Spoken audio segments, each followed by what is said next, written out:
Hello everyone, कैसे हैं आप सब। Welcome back to my channel. I hope आप सब अच्छे होंगे। यहाँ पर हम करने वाले हैं डेली करंट अफेयर की क्लास। इस क्लास में हम शामिल करते हैं नेशनल और इंटरनेशनल दोनों तरह के करंट अफेयर के क्वेश्चन। अगर आप चैनल पर नए हैं और आपने अब तक वीडियो नहीं देखी तो जाकर प्लेलिस्ट में देख लीजिएगा। वहाँ आपको मिल जाएंगे 6 मंथ तक से भी ज़्यादा के करंट अफेयर की वीडियो। ये क्लासेज आपके लिए हेल्पफुल रहने वाली हैं। चलिए शुरू करते हैं आज की क्लास। देख लेंगे क्वेश्चन नंबर 1 में क्या दिया है। यहाँ पर दिया है, जनजातीय कार्य मंत्रालय ने जनजातीय छात्रों के स्वास्थ्य पर एक संयुक्त पहल किसके साथ शुरू की है। तो जनजातीय कार्य मंत्रालय ने ये पहल किसके साथ शुरू की है। Right answer option number B हो जाएगा, आयुष मंत्रालय। हाल ही में जनजातीय कार्य मंत्रालय ने जनजातीय छात्रों के स्वास्थ्य पर एक संयुक्त पहल की शुरुआत आयुष मंत्रालय के साथ मिलकर शुरू की है। Right answer option number B हो जाएगा। चलिए जान लेंगे इसके बारे में। जनजातीय कार्य मंत्रालय ने जनजातीय छात्रों के सार्वजनिक स्वास्थ्य पर आयुष मंत्रालय के साथ मिलकर एक संयुक्त पहल की शुरुआत की है। आयुर्वेदिक उपचारों के माध्यम से स्वास्थ्य जांच और प्रबंधन की संयुक्त राष्ट्रीय स्तर की परियोजना से 20,000 से अधिक आदिवासी छात्रों को लाभ मिलेगा। तो इस परियोजना से कितने छात्रों को लाभ मिलेगा। लगभग 20,000 से अधिक छात्रों को लाभ यहाँ पर प्राप्त होगा। इस पहल का लक्ष्य देश के 14 राज्यों में चिन्हित 55 EMRS में 6ठी से 12वीं तक के छात्रों को नामांकित किया गया है, जिनकी आयु वर्ग कितना रखा गया है, 10 से 18 वर्ष के आयु वर्ग के बच्चों को इसमें शामिल किया गया है। तो यहाँ पर राइट आंसर क्या है। राइट आंसर है यहाँ पर आयुष मंत्रालय। देखते हैं क्वेश्चन नंबर 2। क्वेश्चन नंबर 2 में दिया है, भारत के सबसे बड़े ग्रीन हाइड्रोजन प्रोडक्शन प्लांट की स्थापना कहाँ पर की जाएगी। इस प्लांट की स्थापना कहाँ पर की जाएगी। Right answer option number B हो जाएगा, विशाखापत्तनम। भारत में सबसे बड़े ग्रीन हाइड्रोजन प्रोडक्शन प्लांट की स्थापना विशाखापत्तनम में की जाएगी। चलिए जान लेंगे इसके बारे में। NTPC ग्रीन एनर्जी ने भारत के सबसे बड़े ग्रीन हाइड्रोजन प्रोडक्शन प्लांट की स्थापना के लिए Andhra Pradesh industrial infrastructure corporation के साथ एक समझौता किया है। इस प्लांट का निर्माण आंध्र प्रदेश के विशाखापत्तनम में पुदीमत्का में 1200 एकड़ भूमि पर किया जाएगा। इसके तहत हर दिन 1200 टन ग्रीन हाइड्रोजन उत्पादन का लक्ष्य रखा गया है।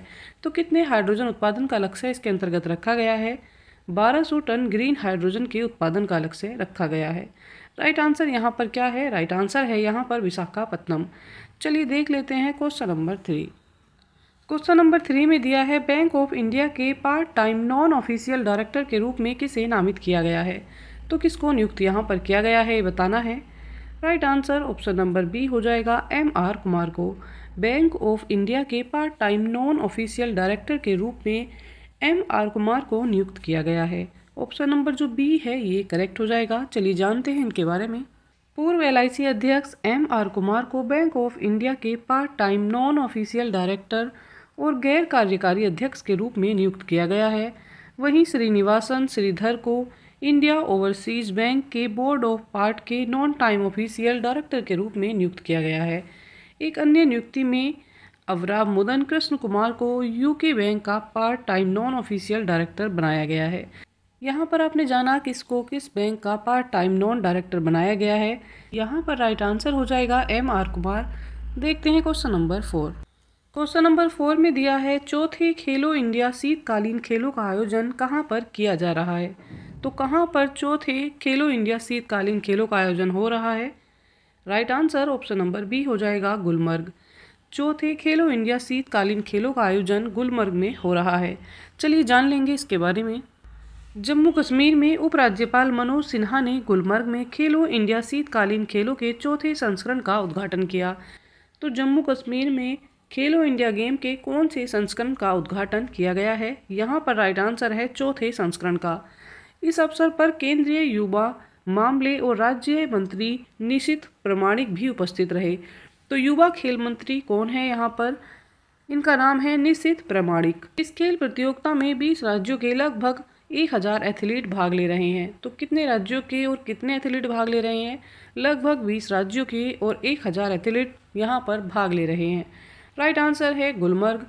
गुलमर्ग कहाँ है, ये जम्मू कश्मीर में है। ऑप्शन नंबर जो बी है ये करेक्ट हो जाएगा। चलिए देख लेते हैं क्वेश्चन नंबर 5। क्वेश्चन नंबर 5 में दिया है, गोवा राज्य सरकार ने क्लाइमेट फाइनेंस फैसिलिटी के लिए किसके साथ हाथ मिलाया है। तो गोवा सरकार ने किसके साथ हाथ मिलाया है? Right answer option number C हो जाएगा, वर्ल्ड बैंक। गोवा राज्य सरकार ने क्लाइमेट फाइनेंस फैसिलिटी के लिए वर्ल्ड बैंक के साथ हाथ मिलाया है। ऑप्शन नंबर सी यहाँ करेक्ट है। जानते हैं इसके बारे में। गोवा राज्य सरकार ने वर्ल्ड बैंक के साथ साझेदारी में एक मिश्रित वित्त सुविधा स्थापित करेगी। यह उपराष्ट्रीय स्तर अपनी तरह की पहली जलवायु केंद्रित बहुक्षेत्रीय एक पहल होने वाली है। इससे गोवा में लो कार्बन क्लाइमेट फ्रेंडली पहल को वित्तीय मदद मिलेगी। वर्ल्ड बैंक की स्थापना 1944 में की गई थी। तो कब हुई थी इसकी स्थापना? इसकी स्थापना 1944 में हुई थी। और इसका मुख्यालय कहाँ पर है? इसका मुख्यालय वॉशिंगटन डीसी में है। यहाँ पर राइट आंसर क्या है? यहाँ राइट आंसर है वर्ल्ड बैंक। चलिए देख लेते हैं क्वेश्चन नंबर 6। क्वेश्चन नंबर 6 में दिया है, उत्तर प्रदेश में अंतर्राष्ट्रीय पर्यटन एक्सपो का आयोजन कहाँ पर किया जा रहा है। तो उत्तर प्रदेश में पर्यटन एक्सपो का आयोजन कहाँ पर हो रहा है? राइट आंसर है option number D, greater Noida. Uttar Pradesh में अंतर्राष्ट्रीय पर्यटन एक्सपो का आयोजन ग्रेटर नोएडा में हो रहा है। Right answer option number D है। जानते हैं इसके बारे में। अंतर्राष्ट्रीय पर्यटन एक्सपो का आयोजन ग्रेटर नोएडा में 22 फरवरी से किया जा रहा है। इस 3 दिवसीय एक्सपो में 120 से अधिक भारतीय शहरों के ट्रैवल एजेंट भाग ले रहे हैं। तो इसमें कितने देशों के ट्रैवल एजेंट भाग ले रहे हैं? 120 से अधिक देशों की बात इसमें की जा रही है। अंतर्राष्ट्रीय स्तर पर सऊदी अरब इस आयोजन के लिए प्रीमियम भागीदार देश है। तो कौन सा देश प्रीमियम भागीदार है? सऊदी अरब का नाम यहाँ पर है। जबकि मालदीव, श्रीलंका, सिंगापुर, मलेशिया और थाईलैंड भागीदार देश हैं। तो बाकी देश कैसे हैं? ये भागीदार देश हैं और प्रीमियम भागीदार कौन है? ये सऊदी अरब है। राइट आंसर यहाँ पर क्या है? ग्रेटर नोएडा है। और अंतर्राष्ट्रीय पर्यटन एक्सपो का आयोजन ग्रेटर नोएडा में कब से हो रहा है? ये 22 फरवरी से हो रहा है, जो 3 दिन तक चलने वाला है। चलिए इसी के साथ आज की करंट अफेयर की क्लास यहाँ पर कंप्लीट होती है। आई होप क्लास आपके लिए हेल्पफुल रहने वाली है। अच्छी तैयारी के लिए साथ में बने रहिएगा। चैनल को लाइक, शेयर एंड सब्सक्राइब कीजिएगा।